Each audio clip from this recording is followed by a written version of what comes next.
Okay, press release. Okay, we kind of break up press release really into three categories. The first thing I always tell the wide receivers, obviously we'll talk about stance here in a second, but the first thing we talk about when we talk about press release is attacking the defender up the field. So it's attack first, threaten second, and then release. Attack, threaten, then release. That's what we talk about.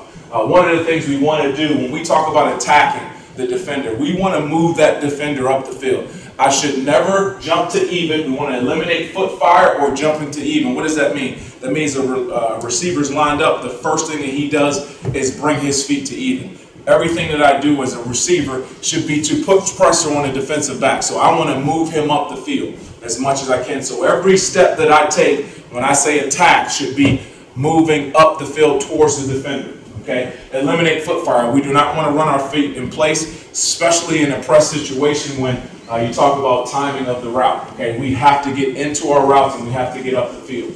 And then we want to threaten. So attack is the first aspect, and then threaten. What does threaten mean? I'm attacking him first. Now I'm going to threaten him to move him off of my line. Okay? Threaten him half of a man. So what do we mean by half a man? I never want to out-leverage myself a whole man removed from a defender. For instance, if I'm releasing outside, I do not want to take my outside shoulder past his inside shoulder because now I have removed myself a whole man from the defender and it's too hard for me to get back out. So as I threaten that guy, it's a violent move. Once I threaten him one way or the other, I want to move him off my line and now try to get vertical up the field.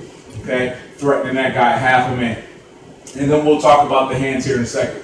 Really, three types of releases that we teach. The first release that I'll teach all of the wideouts is the swim move. Okay, the swim move consists of this. The first thing I want to do, eliminating my feet, not talking about the feet, is really trying to get the defender's elbow with my hand. Okay, so if I'm releasing outside this way, I want to try to get my hand to his elbow. Okay, if I can get his elbow, that's great. I'm probably not going to get his elbow. It's a little bit clinic talk at times, but if I aim for that area, I will get some part of his arm. Okay, so with my outside hand or my clear hand, I want to go ahead and try to get that elbow. And then as I take my inside hand, I want to swim down and away from my body. The last thing I want to do is expose my armpit, okay, to the defender to give him advantage to get his hands on me. So again, attacking that guy, threaten him. Now I want to take that outside hand and I want to knock it down and away from my body with my inside hand and then try to get my leg or my hip to hip with that defender so I can stack him.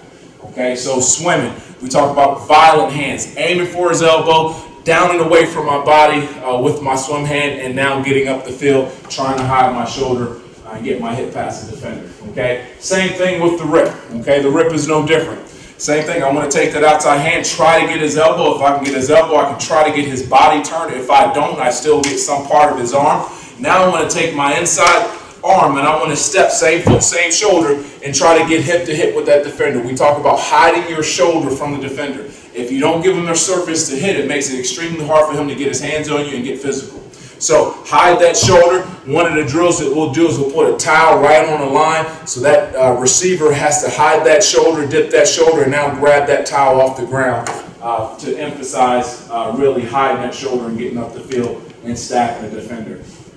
The last one that we talk mainly about is the speed release. And as a receiver who's played the position and also coached the position, I think you have to have different types of releases, especially when you're going against guys in practice and they know the type of releases you use. The speed release is a quick adjustment that I like a lot of our guys, or a quick counter to a regular release where you're attacking a defender up the field. Now it's just a quick jab step and it's really a dip and rip. Try to get your hip past the defender, hide that shoulder, and get up the field.